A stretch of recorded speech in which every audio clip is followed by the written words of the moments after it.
Kami dari kelompok ingin memberikan informasi tentang kitab tersebut. Selamat menyaksikan.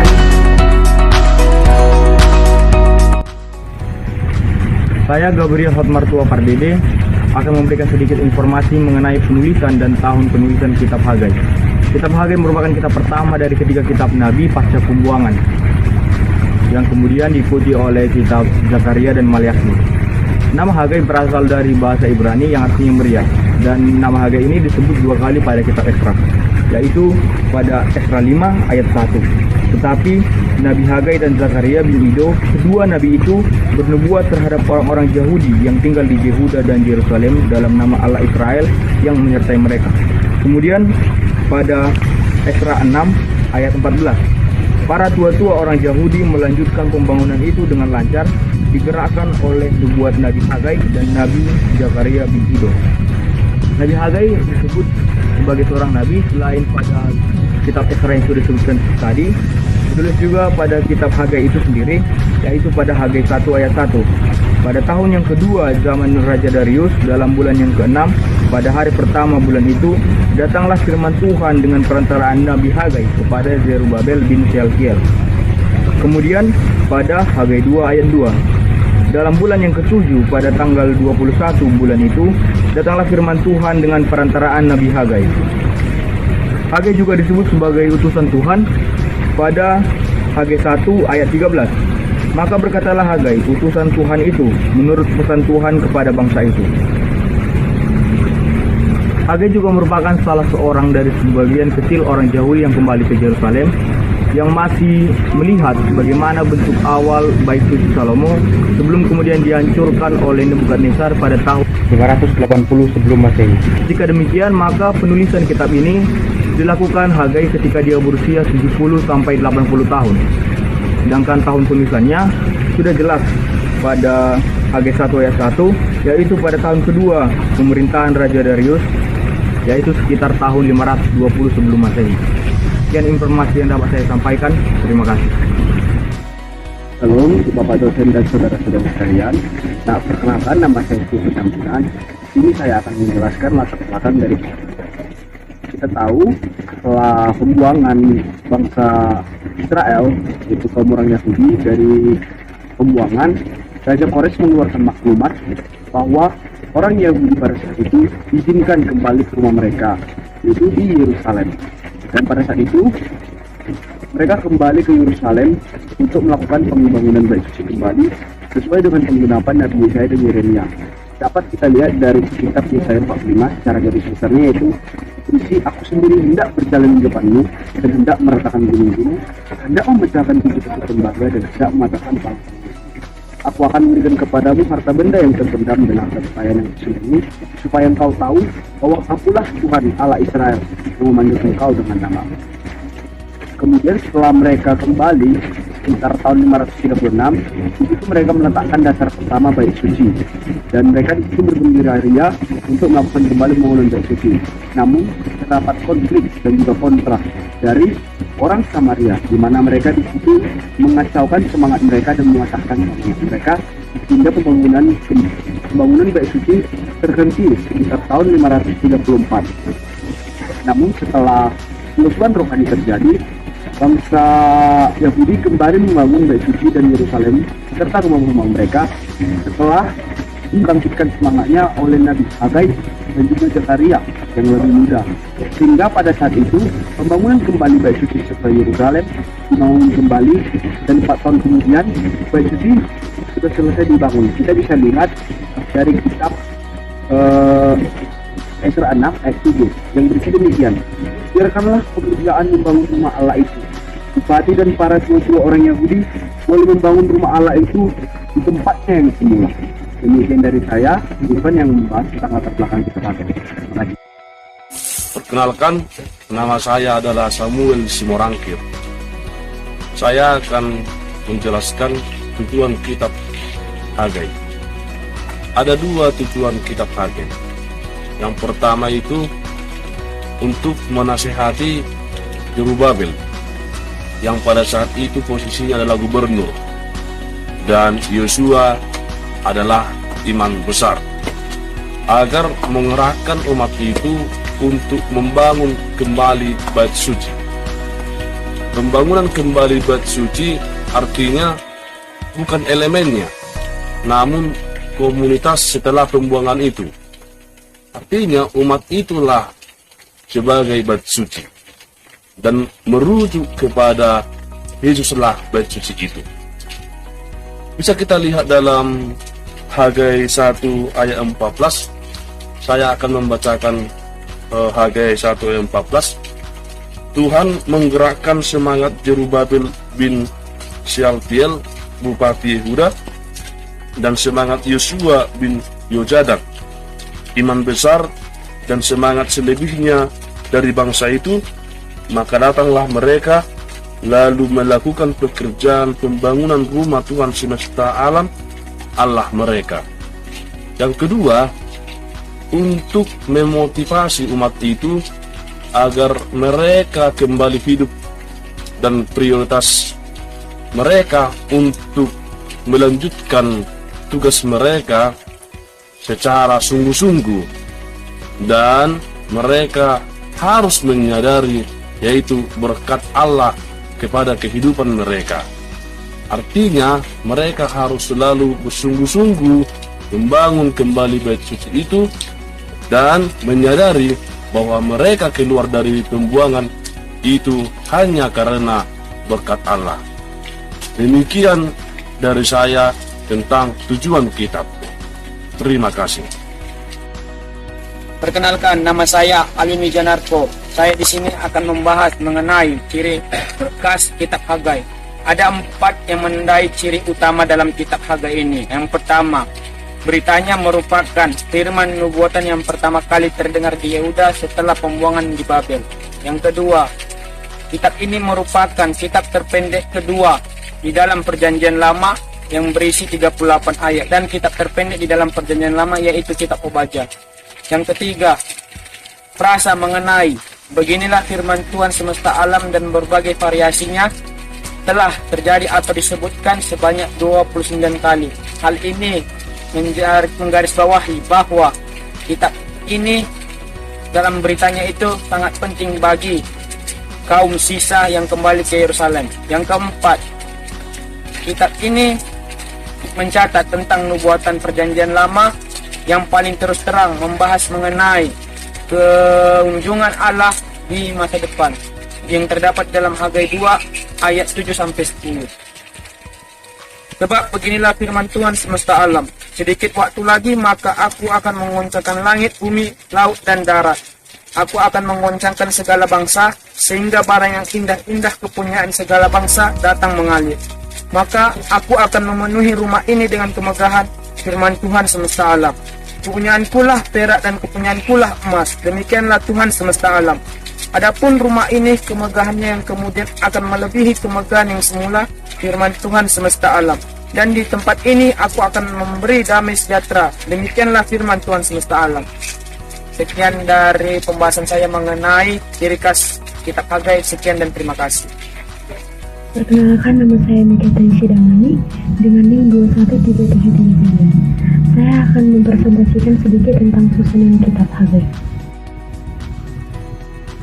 Sepanjang waktu 4 bulan, pada tahun 520 sebelum Masehi, Hagai memberitakan 4 berita singkat yang tertulis dalam kitab ini, yang dimana pada setiap pembukaan kitab diawali dengan firman Tuhan.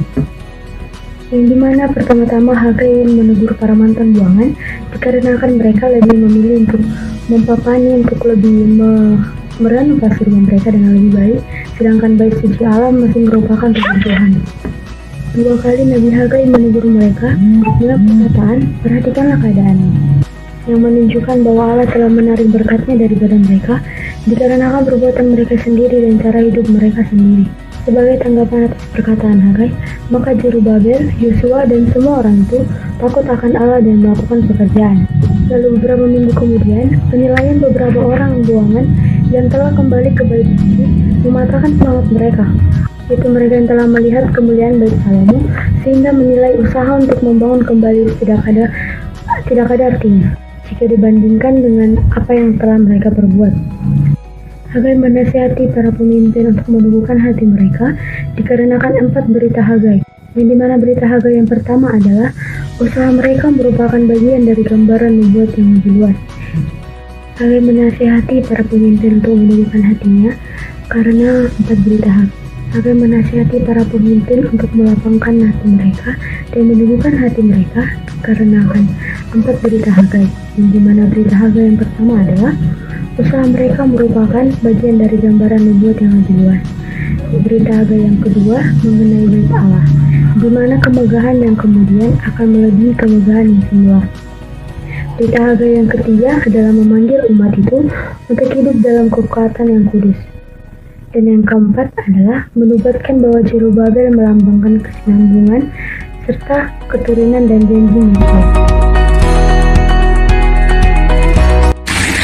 Perkenalkan, nama saya Daniel Saputra Sinaga, dan pada saat ini saya ingin menjelaskan tentang waktu penulisan dari kitab Zakaria. Tetapi sebelum kita masuk lebih dalam tentang kitab ini, kita tentu harus tahu siapa itu Zakaria. Pada ayat pembuka dari kitab ini, yaitu kitab Zakaria, dijelaskan bahwa Zakaria ini adalah putra dari Barekia dan cucu dari Imafilo. Hal ini dapat kita lihat dalam Zakaria 1 ayat 1. Baiklah, saya akan membacakannya. Dalam bulan yang ke-8 pada tahun kedua zaman Darius, datanglah firman Tuhan pada Nabi Zakaria bin Barekia bin Ido. Bunyinya, sangat murka Tuhan atas nenek moyangmu. Dan menurut penulis dari kitab ini, yaitu Nehemia, Zakaria ini merupakan kepala keluarga dari Imam Hidup. Hal ini dapat kita lihat dalam Nehemia 12 ayat 16. Saya akan bacakan. Zakaria dari kaum keluarga Ido, Mesulam dari kaum keluarga Gineton. Dari ayat yang saya baca barusan, kita dapat menarik kesimpulan bahwa Zakaria ini berasal dari suku Lewi, dan setelah selesai pembuangan Yerusalem, dia kembali, dan di Yerusalem dia menjadi kepala dari imam. Arti dari Zakaria ini sendiri adalah Tuhan telah mengingat. Setelah kita mengenal Zakaria, lalu kita masuk dari tema kitab ini, yaitu tentang penyelesaian terakhir bait suci dan juga janji-janji Mesias. Jadi di kitab ini kita sering menjumpai tentang janji-janji kedatangan Mesias, yaitu penyelamat kita. Dan waktu penulisan dari kitab ini yaitu sekitar tahun 520 sampai 470 sebelum Masehi. Sekian dari saya. Terima kasih. Perkenalkan, nama saya Vita Inara Tambunan. Di sini saya akan menjelaskan kitab Zakaria dengan latar belakangnya. Zakaria merupakan nabi yang sejaman dan lebih muda daripada Hagai. Menurut Esra 5 ayat 1 dinyatakan bahwa tetapi Nabi Hagai dan Zakaria bin Ido, kedua nabi itu bernubuat terhadap orang-orang Yahudi yang tinggal di Yehuda dan di Yerusalem dalam nama Allah Israel yang menyertai mereka.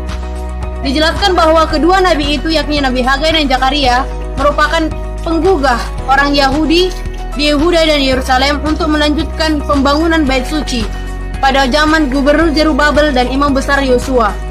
Latar belakang sejarah pasal 1-8 sama halnya dengan latar belakang kitab Hagai.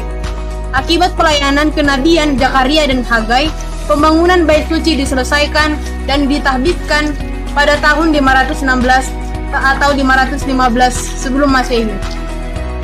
Jikalau Zakaria masih muda ketika bernubuat dengan Hagai, rupanya ia sudah tua ketika menuliskan pasal 9-14.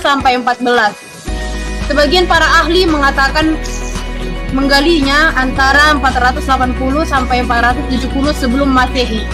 Semua nubuatan Zakaria terjadi di Yerusalem untuk 50.000 orang Yahudi yang berada di Yehuda setelah masa pembuangan pemulihan pertama. Pada akhirnya, Zakaria bin Berekia dibunuh di antara tempat kudus dan mezbah oleh pemimpin bait suci. Hal ini terdapat di Perjanjian Baru, yakni Matius 23 ayat 25. Hal yang sama juga terjadi di 2 Tawarik 24 ayat 20 sampai 21. Sekian dari saya, terima kasih.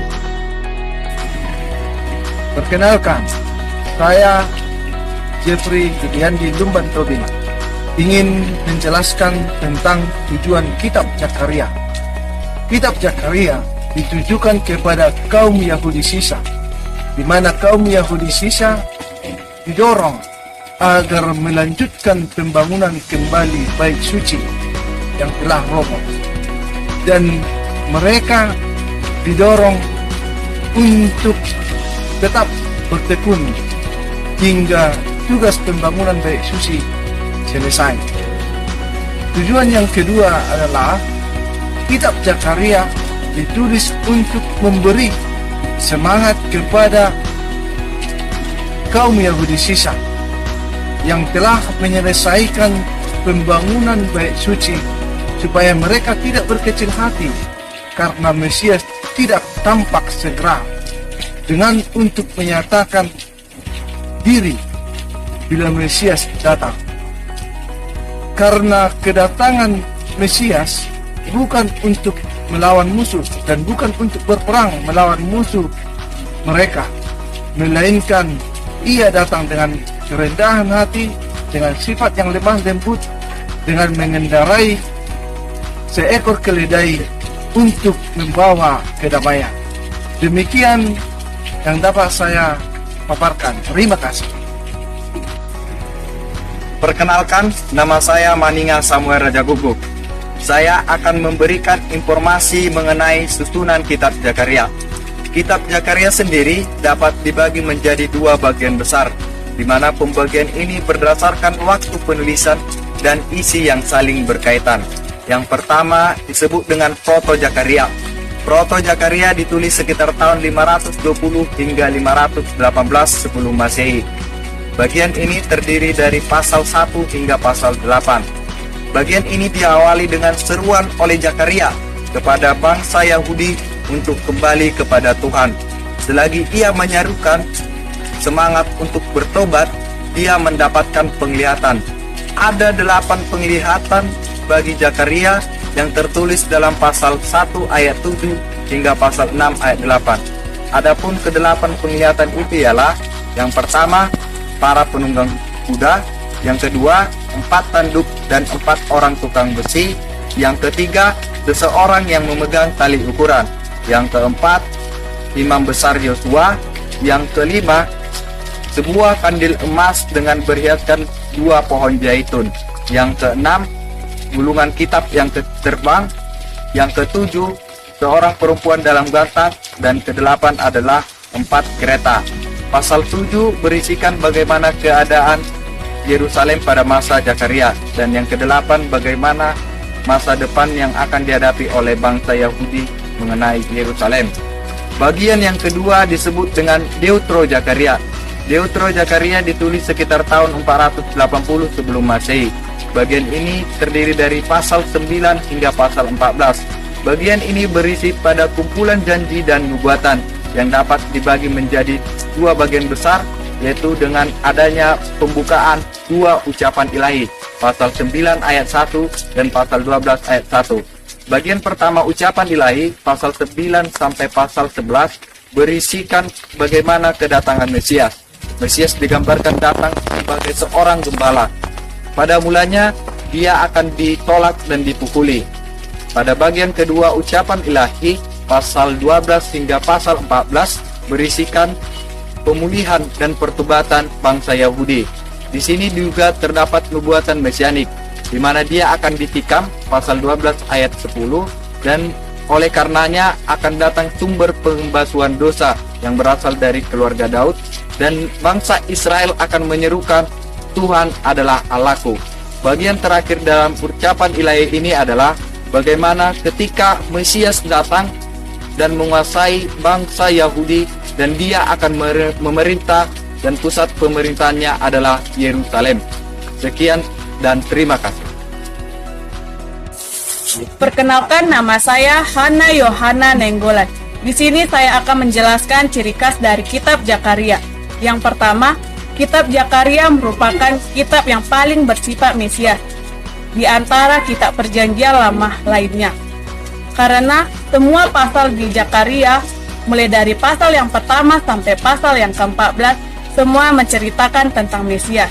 Yang kedua, di antara para nabi kecil, kitab ini berisi nubuat-nubuat yang paling rinci dan peristiwa akhir zaman. Yang ketiga, kitab ini menunjukkan peranan para imam dan para nabi di dalam sejarah Israel. Yang keempat, lebih dari perjanjian lama lainnya, semua penglihatan dan bahasa lambangnya menyerupai kitab-kitab pernyataan, kitab Daniel dan kitab Wahyu.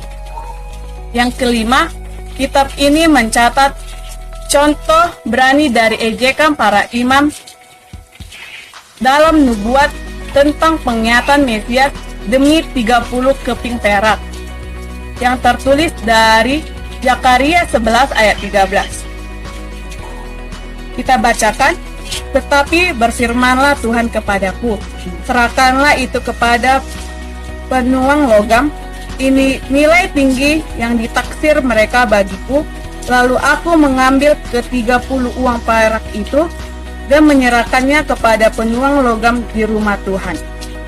Yang keenam, pasal yang ke-14 ayat 1-21 menceritakan tentang nubuat Zakaria mengenai Mesias sebagai raja pahlawan perang agung yang memerintahkan di Yerusalem. Sekian dari penjelasan saya. Terima kasih. Demikian informasi